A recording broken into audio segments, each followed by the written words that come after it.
Hello, everyone. Today I have the pleasure of speaking with Beatrice Weir, co-owner of The Fig in Vernon, who is one of many We Are All Essential members taking a stand against these segregation policies.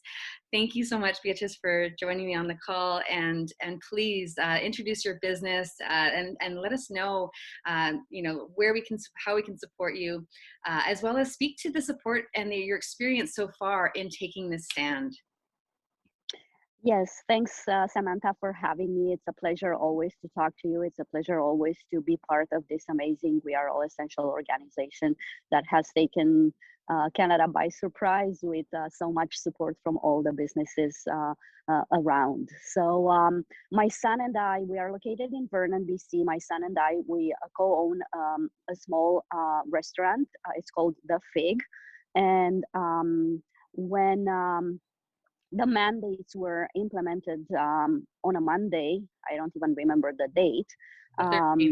It was the it was yeah no when she announced the implementation, when Bonnie Henry announced the implementation, it was on I believe it was August 23rd. It was actually our 4th year anniversary of taking over the Fig, buying the business. So of course the next day my son and I, we consulted and we said, okay, we've had enough. We've obeyed the orders so far, but this is going a little bit too far. So we are going to stand up. So we wrote a message that we posted on Facebook and Instagram, and we announced that we are not discriminating. We are not discriminating against vaccinated or non-vaccinated, that it is not our role to enforce the vaccine passports. And within about, I would say, an hour to an hour and a half, 3 more restaurants in Vernon posted the same thing. So that was encouraging. Then over the 25-hour period, we had over 2,600 shares of our post. We had 5,000 likes and about 2,200 comments. And out of those 2,200 comments, I would say 93% of them, 97% of them were supportive, and 3% were against us. The 3% that were against us were quite vicious, but they didn't deter us from standing down or cowarding or saying, no, we're changing our mind, because we stand united, both my son and I, and we stand united against segregation, discrimination, and tyranny. So what happened in the next few days, actually, I would say, I think it was the 3rd day after we posted, was on a Thursday. We had huge support from the interior, because we are in the interior, from the Okanagan, people coming all the way from Salmon Arm, coming from Penticton, and even Kamloops to eat at our place. Unfortunately, that day we ran out of food. A good problem to have. Right, we were not expecting such a huge support. So we actually posted a note on the door, and we said, we are sorry, we have to close early. We ran out of food. The people have spoken. So that was very nice. That was very encouraging. And for the next 3 weeks until the new mandate came into effect, we kept going on without really knowing what was going to happen. 2 more restaurants stood by us, and they said that they will not accept segregation and discrimination. So then Monday, September 13th came, and believe it or not, we were absolutely incredibly busy. The door was open all the time, and the line was all the way out on the sidewalk. So it was absolutely amazing. And our sales have actually increased since, I don't want to say the percentage, just because I don't want other people to compare or to be upset. But needless to say, the restaurants that have decided to enforce the vaccine passport have dropped, their sales have dropped about 60 to 70%. So another story that is really encouraging is that last week I was on the phone with my son. He was at the restaurant. I was not. And as we're talking, all of a sudden I hear this group of people saying, "We love you, stay strong." So I asked my son, I said, "Who's that?" And he said, "Mom, it's the bylaw."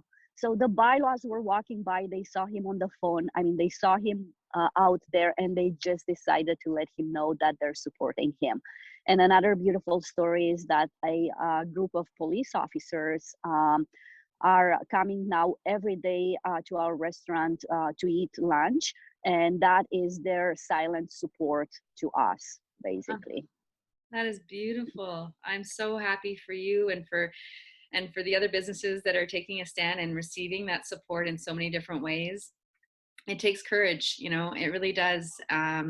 Because the governments are really, they're using every tactic to intimidate, threaten, coerce others into complying. And it's so vital that we are united in non-compliance at this stage. You know, you have a really interesting story, personal life. You know, your life story is quite amazing, and I would love for you to share a little bit of that. You know, as because obviously that's led you to this point of taking this stand. It's all playing a part. So why is it that you felt this was the line that, you know, you mentioned that you had complied in different ways up until, you know, now, but that this is the line that you and your son have refused to cross.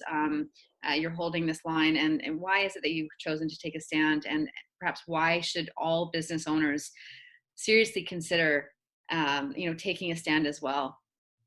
hmm Well, first of all, for those that don't know me and don't know my story, but probably from my accent, you realize that I was not born and raised in Canada. I'm actually coming. I came from Romania 25 years ago. I came to Canada with my son, who was 6 months old at that time, just to give him a better life. And the reason being is because I was born and lived in communism. And at the age of 22, I went through a revolution. I dodged bullets on the streets just to fight against the tyranny, to fight against the dictatorship and all the rules that communism were bringing with it.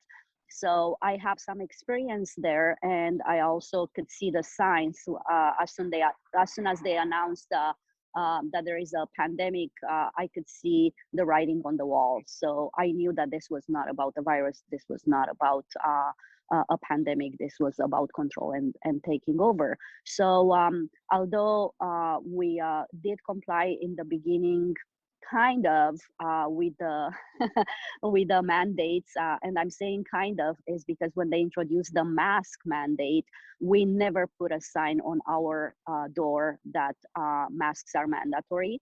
And actually, from the very first day when people walked into the door, we were basically handing it to them. We were by asking them the question, did you forget your mask, or you have a mask exemption? So very fast, we became the place where people felt comfortable to come without a mask and have lunch and have a gathering, have a meeting with their friends. So we kind of softly implemented their mandates, but we were watching it at the same time and seeing where it's going.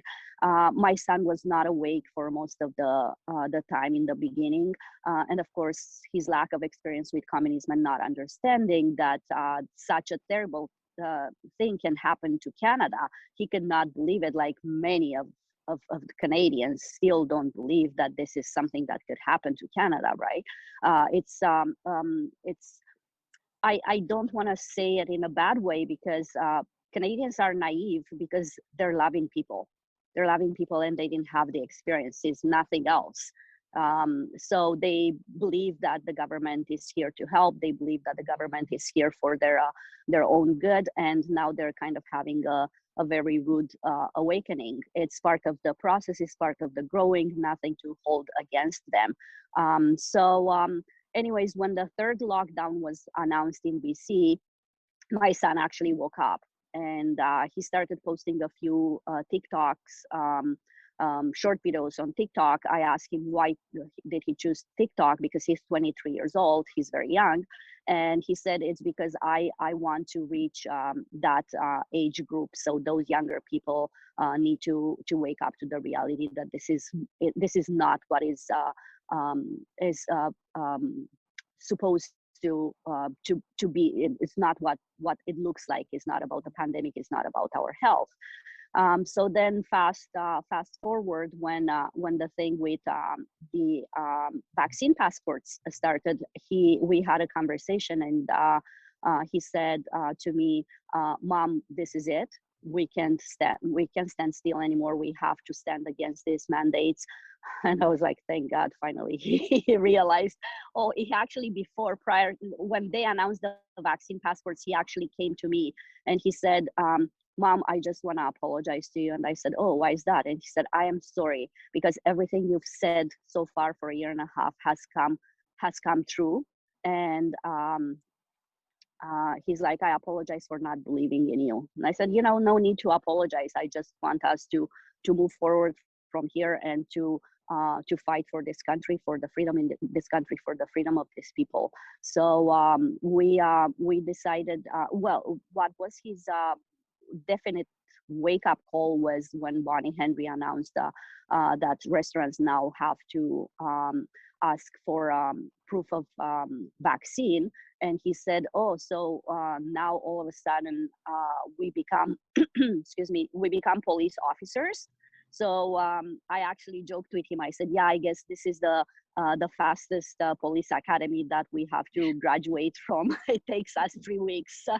So Sunday we're gonna graduate, and on Monday we're gonna start our job. That's something unheard of. and also I said it's the fastest graduating medical school, because all of a sudden now we're doctors. Now we decide for people if they should be vaccinated or not. And he said, yeah, I totally agree, because we do not, he said, I personally don't want to do the dirty job of the government. If they want to mandate this, if they want to put restrictions on people, then they should do it. They shouldn't put us in the middle between people. We are all the same. Nothing has changed now from 2 years ago. The same people that walked into our restaurant then should be able to walk into our restaurant right now too. So that was the reason behind us standing up. And of course, the segregation and the discrimination have no place in a democratic country like Canada. Absolutely. Well said.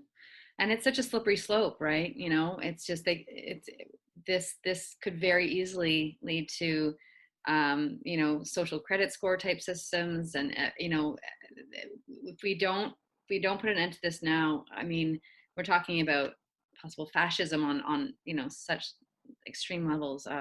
And yeah, and something for business owners to consider is that there have been a lot of people really fighting for the small business sector, this whole time. And this is almost like the very people who were fighting for you now, in many cases are the ones that are, you're now saying you can't come in. I mean, things like that. But it's above any one individual. It's really protecting what was once a a democracy, and we, really protecting our rights and freedoms. Mm-hmm. Absolutely.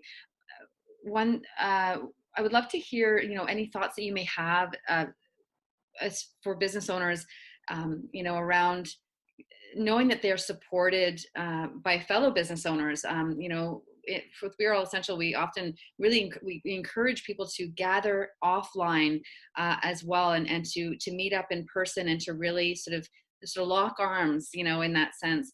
Of course, We Are All Essential is a Canada-wide network, so we do a lot of our coordination, a lot of our training and support through online mediums. But yeah, anything around that area as far as what you would suggest for a business owner that knows that this isn't right, doesn't want to take part, but also doesn't know that they're not, that they may think that they're alone. They might be confused around their rights and or the liability that they may be taking on unknowingly, when it comes to discrimination, right? Around privacy acts, etc. There's a lot that's involved: human rights, privacy act, obviously our charter of rights and freedoms, which is somewhat corruptible. But any suggestions for fellow business owners how they can connect with one another, and move forward? Yeah, well, I don't know if I can give suggestions to other people, but I can speak from our personal experience. So, as I said, as soon as we put a post on Facebook and Instagram, 3 other businesses and then 2 more joined arms with us. So, what we did right away, we created a group, a messenger group on Facebook, and we know it's not safe. So, we also created a Telegram group, and we're talking there among ourselves and come up with ideas. And also, we understand that as business owners, yes, we do have to stand strong, together. We cannot afford to be afraid, because this is the 11th hour, and people really, really, really need to understand, whether they're business owners or not, that you are afraid and you go ahead with implementing these measures because you're afraid that you're going to lose your job. But in the end, this is the goal for them, for us to lose our job, to lose our small businesses so they can take over. It's part of the communist agenda. So don't be afraid. Don't be afraid, and know in your heart that you will be supported. You will find solutions, and you will be provided one way or another. Also, we had a huge group of people that actually contacted us, and they said that they will be on standby, and they united together in a group where we can connect with them. And they said, at the drop of a hat, if you have any problems with law enforcement or with health inspectors, just send a message in this group and we will come there in no time. So together, united non-compliance is how we overcome this. Please do not be afraid. To all business owners, do not be afraid to stand up for your rights, but stand up mostly for your beliefs. You worked hard for this business. This is your business. This is not the government's business, and they have no business in your business. Well said. Mic dropping. Well, I think, there's not much more that I can share. I think what you've shared is so powerful, and I hope that for those that have watched this, please do share so that we can really help this to get in front of more business owners to support them in taking a stand. For those that aren't registered with We Are All Essential, it's an option for you. weareallessential.ca. There's no cost to join or anything. It's just we want to know where everyone is, and so we can help you guys to coordinate regionally. We offer lots of training and support behind the scenes. So if you look at our main website, there's not a lot on the front, but behind the scenes, lots of great resources. And beyond just knowing our rights, it's that community support, being literally amongst thousands of business owners that are taking a stand and feeling and benefiting from that energetically as well. There have been days when you might feel the pressure and want to just sort of to cave, and that's where community really comes in. So yeah, I would really encourage you to join us, and or some other group, quite frankly, just to don't go it alone. There are a lot of people who are wanting to take a stand and have already taken a stand. So lock arms with them and do it together. United Non-Compliance is truly the only silver bullet that we have available to us, and now is the time to really exercise that. So thank you, Beatrice, for everything you shared. Is there anything else you'd like to share before we end this? Yes, I would like to add, if possible, is not really related to my business, but I would like to share an experience that I had 2 weeks ago. I went into a bread store here in town, and I'm usually a regular customer there. I go every second day. So 2 weeks ago, I walked in there, and I have a medical exemption, a mask exemption. So I walked in there, and the girl behind the counter. So there is of course, the plexiglass, the counter, and then she's wearing a mask. And I walked in there. She was new, and she said, "Yeah, I'm gonna ask you to go to the middle of the store. Do not move from there, and I'm going to help you there." And I asked her 2 times. I'm like, "Excuse me, can you repeat that?" So anyway, she started talking because of my accent. She started talking loud and slow, saying it to me one more time. And she said, "I am going to ask you to go to the middle of the store. Do not move from there. And I'm going to help you from there." So to which I replied, uh, loud and slow, "Do you think that if you speak loud and slow, it's going to make it sound less ridiculous?" And then I stood in front of her and I said, "No. I refuse to be treated as a second-class citizen. You are going to serve me, and you are going to serve me now."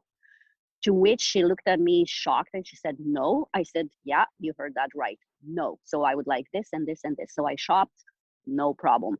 So this is an example. I'm just sharing this because this is an example of non-compliance at the personal level, but we can do it as a group. We can do it as businesses. And as you said, I honestly want to encourage everybody to join We Are All Essential, because you have no idea how powerful it is to know that you're supported by other business members, that you have the tools to know how to fight this in a united non-compliant way, but also to fight it with knowledge and in love, because this is war. It's war declared against us. Actually, we have to turn it into a revolutionary revolution from love, not fighting with guns, but fighting with knowledge and fighting in unity. And I'm just gonna leave you with this quote that I found it a few weeks ago, and I think that it's very powerful. And it says, "War is when the government tells you who the enemy is. Revolution is when you realize that the government is the enemy." Oh, wow. Well said. Thank you. Thank you so much, Beatrice. Mhm. Appreciate your time and your stand. You're an inspiration to so many, and yeah, keep Thank standing you. strong, and all the best. We'll talk Thank soon. you for having me. My pleasure. Bye bye. Okay, bye.